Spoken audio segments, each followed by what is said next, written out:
Fala, Felipe, boa noite. A live começando aqui, a live com o tema de construção de pensamentos, inteligência artificial e a fé. Nessa live a gente vai estar nesse bate-papo aqui com o Felipe, que é nosso irmão em Cristo, presbítero de uma denominação, e também tem um currículo aí com graduação, com pós-graduação em História, né, Felipe? Isso. Compartilha para a gente já aí um breve, não resumo, mas uma apresentação sua. Fique à vontade. Tudo Boa bem, noite. professor. Boa noite, a paz do Senhor, né? Boa noite, pessoal Amém. assistindo.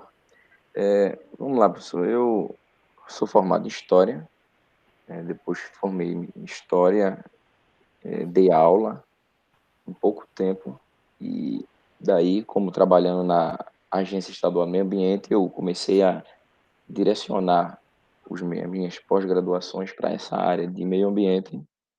Só que fiz educação ambiental, depois técnico em meio ambiente. Depois eu comecei a retomar a área que eu digo que é a área de hobby, que é a área que eu gosto, a área de teologia, e fiz graduação na área de teologia. Depois me especializei em ciências da religião e a gente concluiu agora há pouco também a, outra pós-graduação relativa à área de educação, né? Que é justamente para gestão de ensino de superior, né? Docência do ensino superior e EAD. E é basicamente isso. Amém, meu querido. Que bom. Que bênção. O senhor aqui é uma oportunidade muito boa para a gente conversar sobre esses tópicos tão importantes aí que a gente já vinha conversando há algum tempo, tão relevante para a nossa sociedade moderna, né? Que é a construção de pensamentos, inteligência artificial e a fé. Então, no primeiro ponto, a gente vai conversar sobre como funciona o processo de construção dos pensamentos. Essas narrativas modernas, o senhor que é professor de história aí também, ciência e das religiões, como funciona esse processo, essas narrativas, em diferentes contextos, acadêmico ou fora? Bom, professor, quando você começa a trabalhar nessas questões alusivas à construção do pensamento, a gente precisa entender que a nossa vida, né, a construção da nossa personalidade, ela é baseada justamente nessa questão, né? A nossa personalidade, ela vem sendo construída ao longo do tempo e a gente vem absorvendo muitas questões que estão ao nosso redor. A nossa personalidade, a gente tem a nossa personalidade, mas a nossa personalidade é a construção, é a soma, melhor dizendo, das personalidades que estão ao nosso redor. Ou seja, ela depende sim do outro. E principalmente nessa sociedade que a gente vive hoje, onde o que impera é o individualismo, onde diz, não, eu não dependo de ninguém, eu tenho o meu próprio ponto de vista, quando na realidade esse ponto de vista já é uma espécie de soma do resultado que a gente tem de outras construções ao longo do tempo. Então, quando a gente se depara com essa situação, com essa construção, a gente precisa entender que temos a necessidade de tentar canalizar, de tentar dar foco naquilo pela qual a gente pretende, daquilo que a gente quer. Porque a gente vive no mundo das informações. E se a gente não definir o foco pela qual a gente tem, a gente vai acabar ficando perdido ao longo do caminho e essa construção vai ser uma construção aleatória, sem foco, porque a gente não canalizou, a gente não sistematizou aquilo que a gente teve ao longo da, da nossa vivência, da nossa construção. É mais ou menos baseado nesse interim que a gente identifica essa questão do processo de construção do pensamento dentro dessa sociedade moderna, né? Dentro dessa sociedade moderna e por demais individualista, quando na realidade individualista está somente de nome. Não sei se Você está me entendendo, Cláudio? Sim. A Ela é gente individualista por nome, mas em via de regra ela é praticamente ou totalmente dependente uma da outra, ou do outro. A gente vive nessa sociedade que eu digo que é a sociedade do ermitão ou do eremita, que diz que, não, até o ermitão, o eremita, ele vive isolado, então ele não tem nenhum resquício de personalidade alheia, mas até mesmo aquilo que gira em torno dele, nem que seja dos animais, contribuiu para a construção de quem ele de fato é hoje.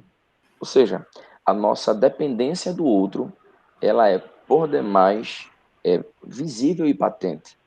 E se a gente nega isso, a gente não está entendendo que de fato seria essa construção de pensamento. Perfeito.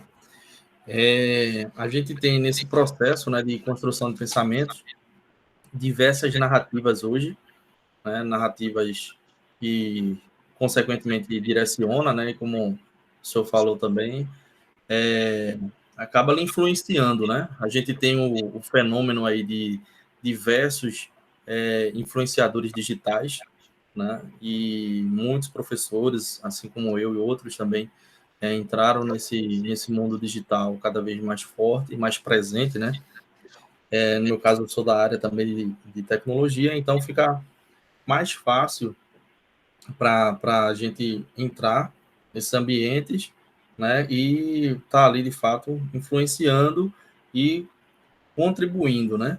Mas o que a gente percebe também é como é que eu quero influenciar essa geração, né? Qual o direcionamento que eu quero fazer para a geração que a gente está passando, né?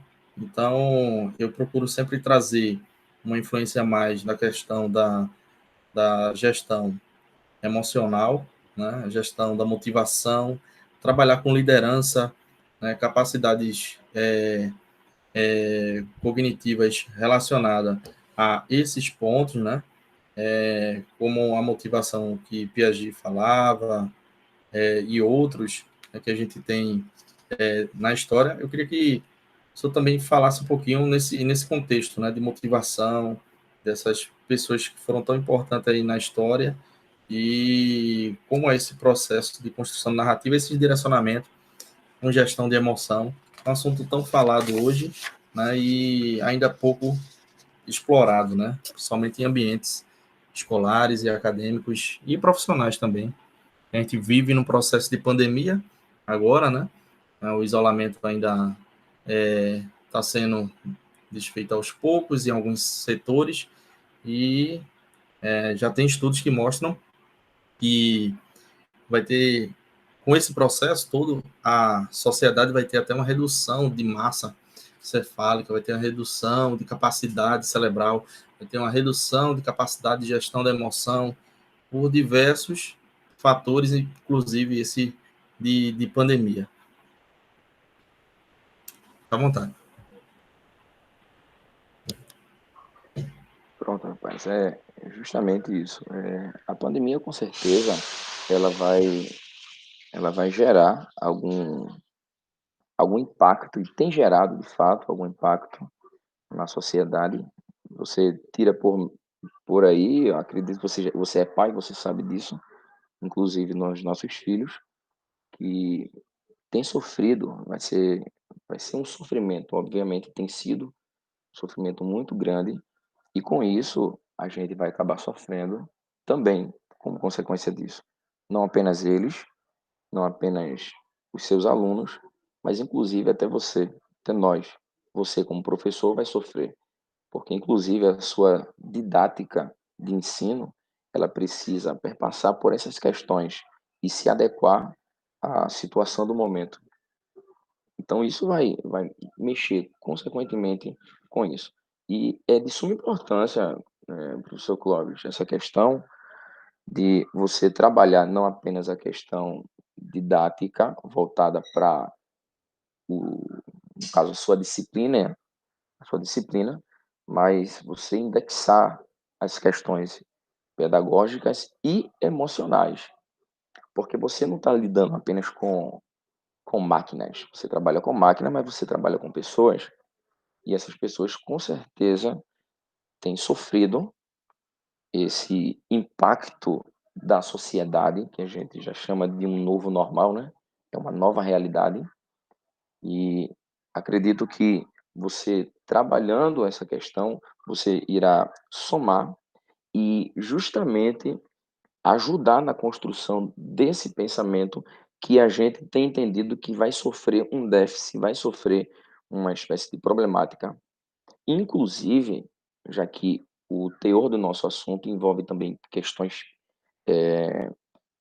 religiosas, questões espirituais, a gente traz no bojo do nosso desenvolvimento, da nossa construção, eu conheço você, eu sei disso, essa questão que vai envolver não apenas o racional, mas tem muito a ver uma correlação do nosso desenvolvimento, da nossa construção, com o emocional. E a gente, por ser cristão e ter a nossa vida, a nossa, vamos dizer, a nossa carreira construída baseado na razão e emoção, baseado nos princípios bíblicos, a gente com certeza vai poder somar para que essa problemática que está aí na nossa frente, ela seja minimizada, né? Em vez de ser o que a gente chama do profeta do caos, a gente vai ser aquele que vai minimizar o caos através do ensino, da didática e, consequentemente, da emoção. Perfeito, exatamente. E aí entra nesse processo um ponto extremamente importante, né? Que é a memória. Isso. Né? Então, nesse processo de construção do pensamento, inclusive tem um professor e pesquisador cientista que eu gosto muito de citar ele, que é o professor Augusto Cury, bem famoso, já está mais de 70 países aí publicado, né? Tem uma das poucas teses de doutorado, né? Falando sobre o processo de construção de pensamento. Tem alguns livros que no final a gente vai até sugerir também. E a memória é uma dimensão importante.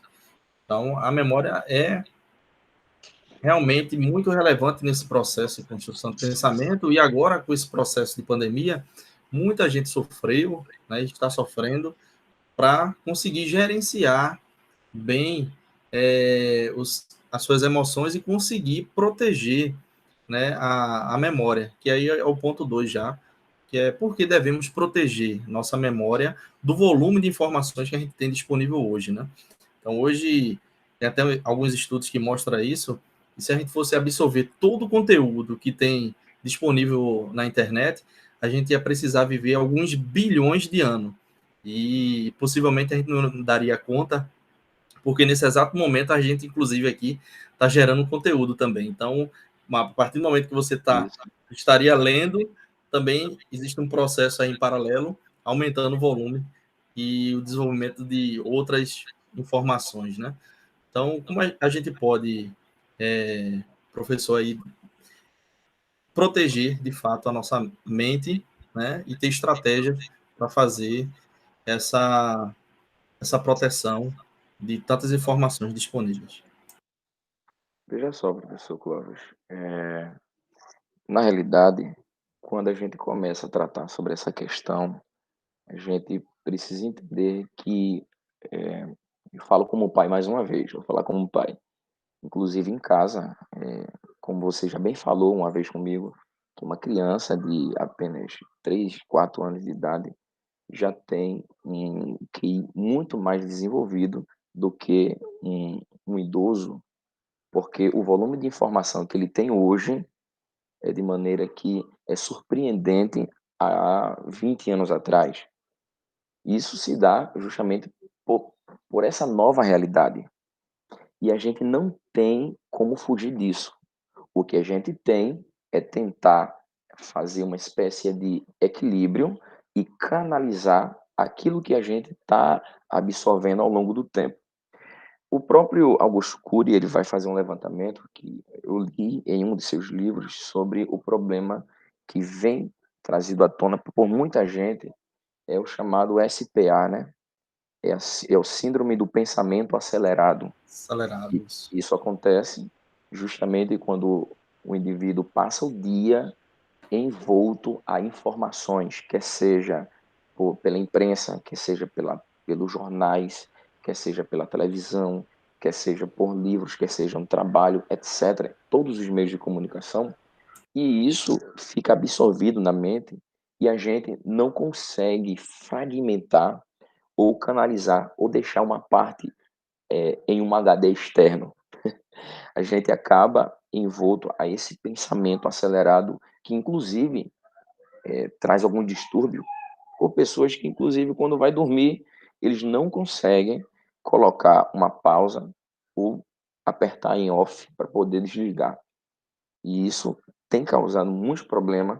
Aí daí desencadeia o que a gente já sabe, né, que é a ansiedade. E quando eu digo ansiedade, é a ansiedade exacerbada, que a ansiedade ela tem um teor natural, mas eu falo da ansiedade de cunho exacerbado e, consequentemente, fazendo jus ao mês que a gente está, o Setembro Amarelo, outros problemas psicossomáticos que traz à tona também a questão da necessidade de colocar um ponto final na vida, que é inclusive o suicídio, né? Então, trazendo mais uma vez à tona, depois desse levantamento, desse prólogo, eu trago mais à tona a questão da espiritualidade incutida nessa situação. Obviamente que não é minimizando a questão científica da medicina, de remédios, etc. Mas sim, a gente tem que ter em mente essa questão, essa que a gente chama de proteger a nossa memória, é justamente a gente ser equilibrado. E no bojo do cristianismo, a gente vê muitas questões alusivas de ensinamentos que trazem à tona a necessidade de manter o equilíbrio. Quando a gente fala desse volume de informação, já para a gente caminhar para outro tópico, a gente, por muitas vezes, é pego na dinâmica do dia a dia a ponto de não levar em consideração as coisas mínimas que nem todo mundo ele, eles consideram. Porque nesse mundo de dinamismo, de necessidade de dinheiro a todo custo, de trabalhos em cima de trabalho, a gente começa a minimizar aquilo que de fato é importante, mas a gente não percebe como nos detalhes da vida. Eu trago à tona também a questão da família, professor Clóvis. A família, ela, É ela é de fundamental. suma importância para que a gente possa sair desse contexto de desespero a todo custo de informação, desespero a todo custo da ascensão, do sucesso e etc. E a gente clicar na pausa da vida e a gente poder absorver essa, como eu posso dizer, esse sentimento que pode fluir como uma espécie de proteção de toda essa problemática que existe ao nosso redor. Porque eu não sei com você, mas quando eu trago a questão da família, quando eu estou com eles e me desconecto do mundo, parece que eu estou em outro mundo. E esta necessidade de família envolvida no nosso desenvolvimento, no nosso. Deixa eu dar só uma olhada na pergunta para ver se eu não estou fugindo aqui. É isso mesmo. Pronto. Não estou fugindo Quanto não, né? Se eu tá, fugir não. aí, dê porque eu não estou vendo, Né? não. Eu estou olhando para você aqui. Inclusive, ó, eu vou Pode falar, aproveitar, já que essa é de teste, pode sim. tem, um, tem uma provocação que Karnal faz ao padre Fábio de Mello, né? Esse Certo. aqui, ó. Qual é a importância da fé e de Deus? E aí, quando ele faz na parte 3 essa provocação, ele coloca aqui, ó, Karnal.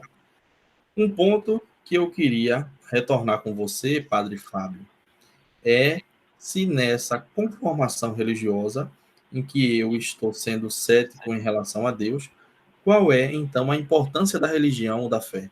Já que o bem e o mal não deveria, não deveriam da crença. Pelo contrário, nós constatamos que a crença, com frequência, canaliza o mal. E aí entra a nossa abordagem aqui no ponto 3, né, que você Opa, falou bem aí, que é a existência de Deus em contraste ao problema do mal. Porque, Felipe, o povo pensa que Deus, né, ou a existência de Deus, ela depende de você acreditar ou não. Então, a existência de Deus, ela é um fato, tá? Que não precisa ser comprovado cientificamente, inclusive, porque isso é uma experiência pessoal e não se trata de uma religião, porque existem pessoas religiosas, inclusive no período de Jesus, quando ele passou aqui na Terra, que não tinham um relacionamento com Deus. E muita gente, inclusive os ateus, né, eles confundem relacionamento com Deus com religião. Não, religião não significa, não se traduz como um relacionamento com Deus. Eu posso ser um religioso e não ter nenhum relacionamento com Deus, né? exatamente. E isso tem que ficar bem claro nesse ponto 3, porque a existência de Deus não depende de religião, a existência de Deus não depende de fé, né? Se você crê ou não crê, como é o nome do livro, inclusive. Se você crê ou não crê, ele vai existir, ele vai continuar se relacionando com as pessoas que crê nele, né? Porque a Bíblia fala, né, que sem fé é impossível agradar a Deus. Então, quando Jesus passou aqui na Terra, ele teve um momento que ele curou um surdo e mudo, e no primeiro momento ele não curou esse homem porque ele não cria. Foi necessário ele ouvir Jesus falar para ele: creia, né, acredite. Que aí sim começou o processo de cura dele e de relacionamento. Então, isso é um processo pessoal, individual, e a existência de Deus, como tem uma música que eu gosto muito, que é Ninguém Explica Deus. Eu não sei se tu já ouviu. Gabriela Rocha. É isso. Então, ninguém, né, com Gabriela Rocha, né, e a outra banda lá que eu esqueci agora, Preto no Branco, Preto com Branco, isso. Então, ninguém explica Deus, porque isso se trata realmente de um relacionamento com Deus. Pessoal e transferível. Ela é transferível a partir do momento que esse indivíduo abre o seu coração justamente para através da fé. Se não houver, infelizmente vai ficar difícil. Concernente a essa questão, Cláudio, da existência do Deus em contraste com o mal, é um problema que ele precisa ser analisado dependendo de que vertente, porque existe a necessidade da sociedade em bater de frente com a questão de relacionar Deus como o primor do mal, mas que, na realidade, existe também aquela discussão de cunho teológico e filosófico. A gente vai partir da esfera teológica, que tem uma forte conexão com a questão filosófica, né? E concernente ao que você falou aí, muito bem pontuado, concernente ao mal, você vai entender que o mal, a existência do mal, e a gente já traz à tona a questão da pandemia, né? Porque eu acredito que existe sim uma influência da parte de Deus, porque a partir do momento que Deus ele permite que certas coisas aconteçam, ele de fato ele tem ciência para que isso vai, no que isso vai resultar. E diante disso, Clóvis, eu como cristão, né, como obreiro da casa do Senhor, eu comecei a refletir por esses dias e percebi que em nenhuma época de que eu presenciei ou que já estudei, o país conclamou a Deus através de uma oração. Em nenhuma época eu percebi que um país ele denominou um dia específico para um jejum de maneira coletiva. Você percebe que países de diversos, ou de todos os continentes do mundo, eles pararam e questionaram, outros oraram, outros jejuaram e outros falaram sobre Deus, quer bem, quer mal. Mas Deus, nessa pandemia, ele foi o mais citado em toda a situação. Depois dele, Bolsonaro, viu? Exatamente. Então, entre o bem e o mal, essa relação, né, de Deus e o diabo, né, sempre vai haver influências. Sempre. Então, se você se deixar influenciar por Deus e procurar a Ele com fé, você vai ter um Obviamente. relacionamento pessoal com Ele. Se não, como tem um vídeo que eu gosto muito de Albert Einstein, quando ele era criança, e um professor ateu abordou ele na escola e falou que Deus não existia, porque se Deus existisse, o mal não existiria. Então, ele disse, então, a luz não existe. E ele disse, por que a luz não existe, né, o professor? Claro que a luz existe, eu estou vendo. Porque se a luz existisse, não existiria sombras e não existiria escuridão. Eu disse, não, mas aí a luz tem que estar posicionada assim, assim, e você receber, né, a luz. Então, resumindo a discussão ali, né, se você se aproxima da luz, se você se aproxima de Deus, se você realmente quer ter um relacionamento com Ele, a luz vai te alcançar, ou seja, Deus vai te alcançar e você vai ter um relacionamento com Ele. Mas, obviamente, que Ele dá o livre-arbítrio se você Isso, não quer. isso. Se você não quer se aproximar, obviamente você vai ficar no escuro. E assim também outros exemplos, como da barbearia. Não sei se você já ouviu essa, Felipe. Da Da luz barbearia. não, mas da barbearia não. Eu gosto de contar a história. Professor, pregador, né? É verdade. Contador de história e pai também, e pronto.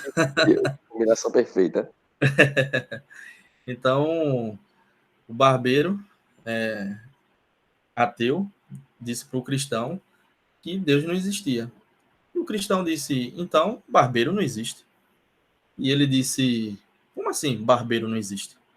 Eu estou aqui cortando o seu cabelo. Vamos aqui na esquina? Vamos olhar porque o barbeiro não existe? Aí o barbeiro foi e olhou e ele apresentou ali um morador de rua, todo barbudo, né? Uma barba grande, cabelo grande. Ele disse, se barbeiro existisse, um homem não estaria numa situação daquela, com a barba grande, cabelo grande. Onde está o barbeiro? Aí disse, não, mas você me procurou? Ele disse, exatamente. Com Deus funciona dessa mesma forma. Boa. Se você procurar, você o encontrará. Então, a fé vem pelo ouvir e ouvir a palavra de Deus. E como você busca, como você encontra, né? Aí a gente chega no ponto 4, né? Esse é o link, que é a educação cristã e as suas contribuições para a formação do pensamento. Fica à vontade. Pronto, professor. Só fazendo um fechamento desse último ponto aí, para dar seguimento a esse novo tópico. A gente tem aí, eu deixei destacado aqui no meu iPad já para a gente tratar, não necessariamente agora, mas em outra ocasião, com mais detalhe, sobre a questão do teísmo, o teísmo aberto e o ateísmo, né? Dentro dessas vertentes, a gente vai ter o ateísmo, que nega a existência de Deus, que tem como um dos fundamentos teóricos, ou aquilo que Nietzsche uma vez replicou, que Deus, ele de fato está morto, dando vazão ao niilismo, né, que vai falar sobre a descrença da existência de coisas, inclusive de Deus.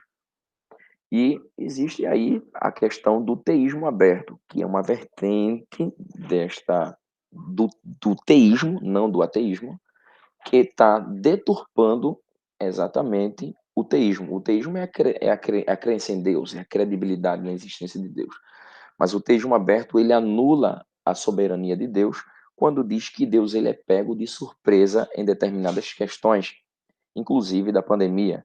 Por exemplo, o texto aberto ele vai dizer que Deus ele foi pego de surpresa e não estava preparado para que isso que acontecesse, e assim por diante. Ele vai ser uma espécie de deturpação do teísmo. Então, não é somente os ateus que estão indo de encontro com a existência de Deus. Inclusive, dentro da ramificação dos teístas, está acontecendo exatamente isso: a ruptura, a destruição do, do teísmo. Vamos voltar, vamos lá para a questão da, Perfeito. da construção do pensamento melhor, a educação cristã, né? E suas contribuições Isso. para a formação do pensamento. A Isso. princípio, professor Clóvis, eu acho de suma importância a gente entender que o cristianismo, ele foi e é ainda, por muitos, considerado como uma âncora de estagnação do desenvolvimento do pensamento. Muitos começam a olhar o cristianismo como uma espécie de freio no desenvolvimento, chamando os cristãos de bitolados, de anti-intelectuais e por aí por diante. Mas fazendo um resgate histórico, a gente vai entender que o cristianismo ele é, vamos dizer assim, uma espécie de ramificação do judaísmo. E o judaísmo, por sua vez, ele é, ele é tido como um povo do livro. É o povo do livro, mas não somente do livro das tábuas da lei, livro dos conhecimentos judaicos. Pelo contrário, quando a gente fala do judaísmo como o livro da lei, como a religião do livro, melhor dizendo, a gente está trazendo à tona que é o povo das normas, é o povo da ética, é o povo da padronização e, inclusive, é o povo do estudo, onde entra a questão da relação ensino e aprendizagem.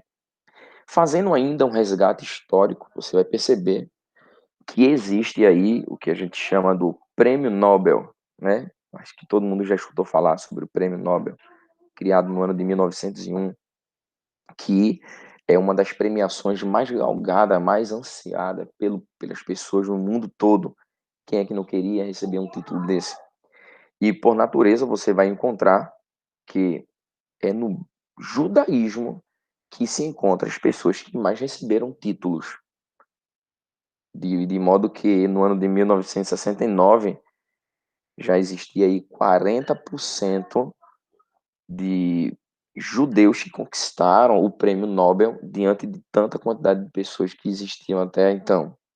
Ou seja, o povo judeu é o povo do livro, mas não é o povo das tábuas, mas isso não significa que não é um povo bitolado. E nós, como cristãos, exatamente, nós viemos de uma linhagem judaica, chamados hoje de judaico-cristão. E é justamente como cristãos, como no cristianismo, que a gente vai encontrar no período da Idade Média. Você vai ver que na Idade Média mesmo, fazendo esse levantamento histórico para a gente só depois pontuar a questão da educação Isso. cristã. Perfeito. Fazendo um jus, né, a formação, né, de história. Isso. Porque no contraponto, né, Felipe, aí, né, da educação cristã tem a educação ateia. Inclusive, eu conheço professor que tirou já filho dele de escola porque a professora pediu para fazer um momento de oração, só por causa disso, e aí tirou o menino da escola. Você vê a situação como está, tão dramática na sociedade. E dentro do contexto filosófico, né, que é o contraponto aí, Deus foi tirado do centro por problemas na época das cruzadas, da Igreja Católica, todo o processo histórico que tem envolvido, né, governos, corrupção envolvendo o cristianismo da época, né, o cristianismo formalizado e tratado como governo, né, uma religião oficial. Isso. E aí isso, de fato, foi um problema, porque isso foi levado para uma área que não se deveria, né? E nessa área, obviamente, tem muitos interesses de poder, e aí acaba que sai do contexto que inclusive Jesus falou muito sobre isso, né? Ele disse que o meu reino não é daqui. E aí muita gente acaba confundindo isso. E aí, dentro desse contraponto aí, esse filósofo, né, de 1804, que é o Andres, ele criou, né, de forma sistemática o ateísmo humanista. E a influência do pensamento dele, né, que exerce sobre Karl Marx, foi muito forte e claramente os filósofos falam sobre isso, que tirou Deus do centro da história e colocou o homem. O homem agora é o centro. Então, os estudos, né, os estudos deixaram de ser focado a partir de Deus e o homem, o ser humano, né, o aspecto humano começou a ser tratado como centro. Tá? Isso sempre traz bagunça, né? Quando você começa a escantear Deus do centro, sempre acontece problemas. Você vê isso lá em 1 Samuel capítulo 9, quando o governo era regido de maneira teocrática e as pessoas quiseram que levantasse um rei e Saul foi levantado e a problemática que não existia passou a existir de maneira debandada. Israel começou a perder o foco em Deus e questões relacionadas a isso a gente vai ver no desenvolvimento do capítulo 10 e assim por diante. Mas acontece também no contexto histórico. A partir do momento que o antropocentrismo começa a surgir, o homem como o centro de tudo, as coisas começam a debandar realmente. Isso começa a causar problemas adicionais. No entanto, voltando à questão dessa construção histórica da educação, onde as pessoas começam a minimizar o cristianismo em relação ao conhecimento, em relação ao desenvolvimento da construção do pensamento, a gente tem aí o cristianismo como o berço da formação de conhecimentos, porque é a partir do cristianismo que as escolas de maneiras, nos moldes que a gente conhece, começam a surgir. E isso é interessante a gente pontuar, porque até então aquilo que na mente das pessoas começam a vislumbrar em nós como simplesmente ou meros, vamos dizer assim, é, irracionais ou anti-intelectuais, acho que a palavra melhor é essa, anti-intelectuais, é dizer que a responsabilidade do cristianismo em relação à educação, ela foi de suma importância. E por que não dizer que as pessoas que hoje estão em determinadas instituições, elas só estão porque houve uma época dentro do berço da história do cristianismo que foi fundamental para que as escolas e as universidades viessem a surgir. Só que as pessoas não entendem assim. Olham o período da Idade Média, que se dá no período do século V ao século de número XV, e começam a dizer que nesse período é o período das trevas. E é um equívoco, e é um erro anacrônico, inclusive, associar o nosso contexto hoje ao contexto daquela época. E começam a desprezar, inclusive, o cristianismo. Só que tem um fato importante, Clóvis, que eu queria deixar aqui ciente, concernente à importância do cristianismo para a educação, é que no período em que houve a reforma protestante, Lutero, por sua vez, ele percebeu que a sociedade que existia naquela época era uma sociedade analfabeta.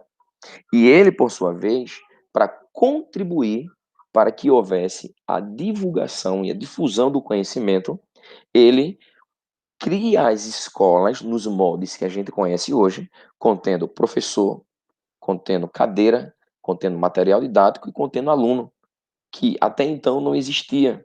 Então ele traz isso, ele resgata isso e começa a ensinar. Muito embora o ensino foi de Bíblia, ética cristã e filosofia, mas ele alfabetizou as pessoas aonde não existia, trazendo para a nossa realidade aqui no Brasil, no ano de 1549, o Brasil começou a ter aula porque os jesuítas, vindo de outro país, vindo de Portugal, começou a trabalhar a educação. Ou seja, o resgate histórico comprova que, de fato, o cristianismo não é composto por bitolados e pessoas anti-intelectuais. Muito embora existam segmentos que a gente conversou anteriormente, segmentos religiosos de cunho pentecostal, não necessariamente todos, que trabalhou de maneira rompendo o desenvolvimento intelectual, mas uma parte obscura da história que é do cristianismo, mas não é o cristianismo como um todo. Como toda instituição, existe uma parte que é X e outra que é Y. Assim aconteceu na construção do cristianismo no que diz respeito à educação. Diante disso, quando a gente traz a questão da educação cristã, somando com a construção do pensamento, a gente divide aí ou diferencia o ensino religioso da educação cristã. Não necessariamente o ensino religioso é uma educação cristã. O ensino religioso é quando você trabalha dentro de uma instituição cristã a difusão de doutrinas pertinentes àquilo que você quer ensinar de acordo com o seu credo. No entanto, quando a gente trabalha a questão da educação cristã, a gente não necessariamente vai estar difundindo um dogma. A gente vai estar trabalhando os princípios que norteiam a educação cristã em soma da construção do pensamento deste indivíduo. Por quê, Clóvis? Porque aí a gente vai trabalhar a questão da cosmovisão cristã em detrimento à cosmovisão que deturpa os princípios cristãos. Porque quando eu trabalho a educação, eu não estou trabalhando apenas um conteúdo para que venha formar a mente do indivíduo. Eu preciso trabalhar a mente e eu preciso trabalhar o indivíduo como um todo. E esse é um problema da nossa realidade no quesito metodológico, porque por muitas vezes, a gente forma o intelecto, mas a gente não forma o indivíduo como um todo. Quando a gente forma o intelecto, a gente consegue dar um indivíduo canudo, mas a gente não está formando um profissional para a vida. E esse é um grande problema da nossa realidade no que diz respeito à esfera do ensino secular, vamos dizer assim. Eu, quando falo da educação cristã, eu não quero apenas inserir Deus na igreja. Eu quero trazer os princípios cristãos que somarão com a construção do pensamento desse indivíduo. Daí a gente ia trabalhar quais seriam essas construções, mas eu acho melhor a gente deixar isso para um outro momento, não se estender tanto assim. Exato. Perfeito, Felipe. Nesse processo de educação cristã, inclusive, né, eu recomendo, né, sempre a gente procurar pesquisar, estudar, ver diversas fontes e, apesar de ser cristão, eu tenho uma aula à distância com o professor que são ateu e aprendo muito também alguns pontos, né, e outros também pondero, né, e o importante nesse processo da educação cristã é ter esse nível de maturidade. É o que a gente percebe muito, né, Felipe? A maturidade de muitos jovens, adolescentes e adultos também, que, como o processo de formação ainda não foi bem feito, ou não tem realmente, de fato, a maturidade para lidar com algumas situações, acaba sendo prejudicado nesse processo de formação e acaba perdendo até um relacionamento que já vinha tendo com Deus. E aí, Isso, por que isso é importante, né? Por que é importante um relacionamento com Deus, que é o nosso ponto 5? pronto. Professor Clóvis, quando a gente fala em relacionamento com Deus, tem muita gente que associa que para eu me relacionar com Deus, eu preciso viver é, é, sempre dentro de uma instituição religiosa, eu preciso estar alicerçado a um departamento de um órgão da igreja e questões afins. E isso, na realidade, é um engodo, é uma inverdade, pois a gente vive nesse mundo, né? E A Bíblia mesmo, ela vai nos instruir e dizer, olha, não quero que vocês saiam do mundo, porque não tem como. Você vai viver nesse mundo. O problema é o seu relacionamento com o mundo. E é isso que Paulo ensina à igreja de Coríntio, dizendo que não é para se afastar, para sair do mundo, porque você não vai sair do mundo. Você com certeza vai estar no mundo, mas o problema é esse seu relacionamento com o mundo que acaba por muitas vezes colocando a sua vida espiritual em risco, em xeque. A gente vive em uma sociedade onde a pós-modernidade ela tem regido o nosso mundo. E não sei se você já percebeu que tudo hoje em dia vai trabalhar o relativismo, não é? Afinal de contas, tudo é relativo. E isso é um dos princípios que o construtivismo de Piaget acaba colocando algumas interrogações. Por quê? Quando a gente vai trabalhar o construtivismo vai dizer que você vai aprender sem necessariamente ter um padrão, porque você vai aprender e a sua vida ela vai no discorrer da sua vida que você vai construindo o seu pensamento, sem necessariamente existir um pontapé inicial de um mentor, de um alguém. E isso é um problema. Isso é um problema do relativismo, inclusive, que diz que tudo é relativo e que não há necessidade de ninguém, de um mentor. E esse é um problema. Essa é uma necessidade que eu percebo hoje em dia da voz ativa que um professor, que um mentor, ele tem. E isso aí é uma outra realidade, é uma outra situação que a gente pode abordar em outra ocasião, mas o mentor, o professor, o guia, o pai de Gogos, ele é de suma importância nessa questão. Quando a gente está em uma sociedade que reprime Deus, que tira Deus e que, em contrapartida, os outros assimilam, eu não tenho condições de me relacionar com Deus porque eu estou nesse mundo, porque eu trabalho, eu tenho minha vida profissional, eu tenho meu desenvolvimento pessoal, eu tenho família, não tenho tempo, a gente acaba achando que Deus ele é uma instituição, quando na realidade Deus não é uma instituição. Também não estou dizendo que Deus não está na instituição.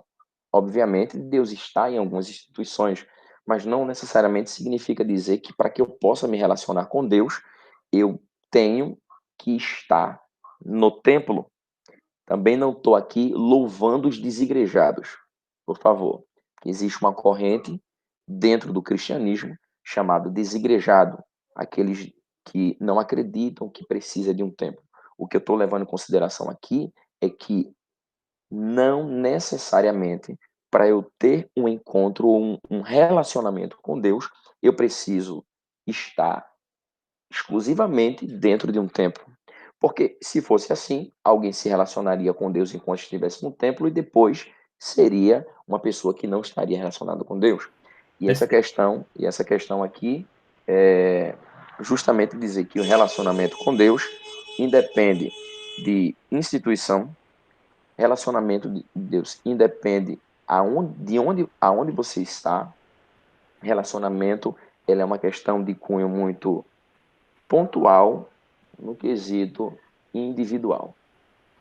Isso, como a gente abordou desde o do início dessa live, né? E teve um ponto aí no começo que você falou que eu gostei muito, né? Porque é importante um relacionamento com Deus, porque realmente o ser humano tem um vazio que só Deus pode preencher, né? E a gente sabe que esse vazio, só ele é do tamanho dele, como a gente costuma falar, né? Verdade. Como é do tamanho dele, obviamente não existe nada tão grande como ele, e a gente sabe que essa questão de templo, né? E a palavra nos orienta que nós somos o templo e morada, né, do Espírito Santo. E o próprio Jesus também, o mestre dos mestres, sempre nos ensinou isso, né? E chegava muitas vezes no templo, onde encontrava os fariseus, ou seja, os religiosos, que se diziam ter Deus e falar com Deus, né, e muitas vezes dizer que faziam ofertas, traziam grandes dízimos e ofertas e faziam grandes coisas para o público ver, né? Na verdade, eram sepulcros caiados, eram fariseus e hipócritas que estavam ali querendo realmente mostrar para outros, né? E não mostrar realmente para Deus o que de fato eles queriam fazer e alcançar. Então, Isso, esse relacionamento com Deus, inclusive, mostra a humildade, né? isso, Quanto mais a gente se relaciona com Deus, mais a gente quer que Ele cresça em nossa vida e não a gente apareça, né? Mas sim exatamente. que Ele cresça. Então, concluindo, né, que não vai dar para a gente falar de inteligência artificial, é por isso que foi bom a gente simular, que são muitos subpontos que tem, né, nos pontos. Aí eu queria encerrar com a indicação de alguns livros, né? E aí eu vou deixar para você sugerir as suas considerações finais e a indicação de alguns livros. Fique à vontade. Pronto, eu tenho um livro que é bastante interessante, que é o chamado O Código de Inteligência, que inclusive é do próprio Augusto Cury, que a gente conversou aí no início. Ele vai trabalhar sobre a questão da inteligência multifocal, muito bom. Ele vai falar sobre a formação de mentes brilhantes. Não necessariamente é um livro religioso, embora seja escrito por um religioso, mas ele vai trabalhar a parte mais emocional, a parte científica dessa questão, sempre voltado para o bom desenvolvimento da mente. Tem um outro livro também que é chamado Resposta aos Céticos. É um livro escrito por Norman Geisler e Ronald D. Brook. É um livro bastante informante, né? Muito bom no quesito informações, não apenas para cristãos ou evangélicos, mas para todos os das esferas do que envolve o cristianismo, né? Aqueles que creem no cristianismo. Eu tenho um outro que é muito bom também, chamado Ciência ou Religião? Quem vai conduzir a história? É um livro pela editora Sinodal, de Gottfried Brackmer. É um livro fininho, de 82 páginas, mas é um livro muito bom, onde ele vai trabalhar a questão da bioética e, com certeza, vai agregar no conhecimento e na formação do nosso pensar. Fica esses três livros como indicação. Tem um outro também que você aí, inclusive, já tem, que é o Mestre dos Mestres, É do isso. próprio Augusto Cury. Eu li ele todinho agora, nessa pandemia. É isso. Livro muito bom. Foi um livro que eu deixei de cabeceira. E, rapaz, na primeira oportunidade que eu tiver, eu vou ler ele. Um dos tópicos que ele vai trabalhar aí é de suma importância voltada para a questão do ateísmo. Disse que ele vai falar não somente do ateísmo, mas também do suicida. Tem uma parte muito interessante que ele vai falar sobre suicídio, dizendo que o suicídio, na realidade, não é alguém que quer se livrar da vida, mas quer se livrar de alguma outra coisa, Da dor, né? a ponto de comprometer a sua vida. É muito bom, eu indico esse livro, já indiquei. Na realidade, é uma série. Eu tenho todos os livros dessa série, de Mestre dos Mestres, Mestre da Emoção, por aí vai. Perfeito, Felipe. Também tem alguns livros dele, recomendo. Inclusive, ele era ateu, né? E Isso, quando ele começou a estudar, né, e tentando encontrar na mente de Cristo, né, no processo de construção do pensamento de Cristo, alguma falha, ele disse, não, em determinados cenários, e diante de tantos obstáculos que Jesus tinha, só Deus poderia ter uma solução daquela. Um exemplo disso a mulher adúltera, né? Isso. Todos foram até ele, queriam, né, que ele desse uma opinião, ele mostrou ali clareza, sensibilidade e uma inteligência divina, de fato, dando uma resposta, escrevendo, né? Conduzindo a situação. Muito bem. E escrevendo no chão lá, e quem não tiver pecado, que atire a primeira pedra, né? Então, tem esse aqui também, quem é pai, como eu e você, não pode deixar de ler, que é Pais Bom, Brilhantes, bom. Professores Fascinantes. Vou Muito botar aqui bom, de cabeceira para anotar também. muito bom. O Mestre dos Mestres que você já citou. Eu gosto de vários livros dele, inclusive, tá?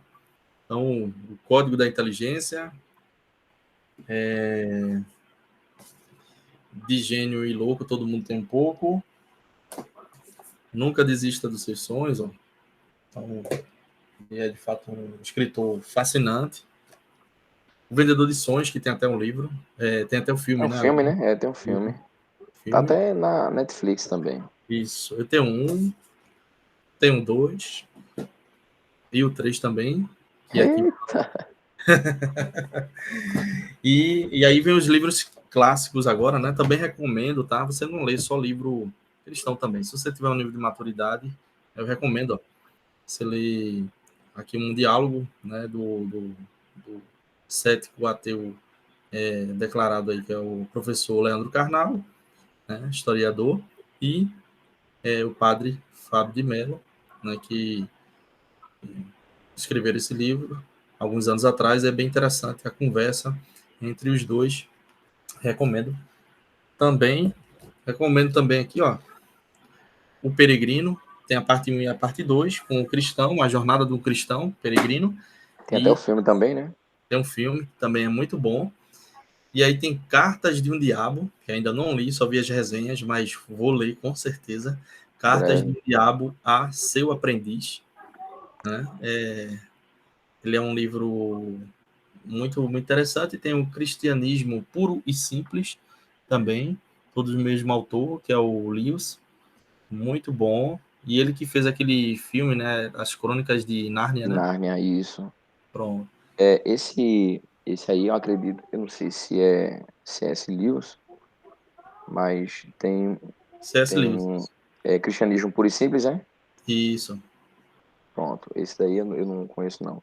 Eu tenho um para indicar também que eu não li, eu li a resenha também, que seria, Clóvis, aquele que eu lhe disse, crer é pensar. É bom tu anotar aí também para depois tu botar aí na tua relaçãozinha. Crer é pensar. Eu vou guardar esse daqui também, vou até anotar e Pronto. vou. É pensar. E de fato, né? Pensar tem um. Tem um. Só para a gente fechar agora. Tem um cristão que eu acompanho ele há um tempo. Ele é até da igreja adventista. Tem um canal no YouTube bem famoso. Teólogo Rodrigo Silva. Rodrigo Silva, exato. E ele fala: eu não consigo ter tanta fé e não acreditar em Deus. Porque para você não acreditar, de fato, você precisaria de muita fé, muitas evidências que ele não existe. E de fato a gente não tem isso, porque quando a gente se aproxima dele, a gente consegue Não sei se você já escutou, se aproximar, né? E sentir. Pode falar.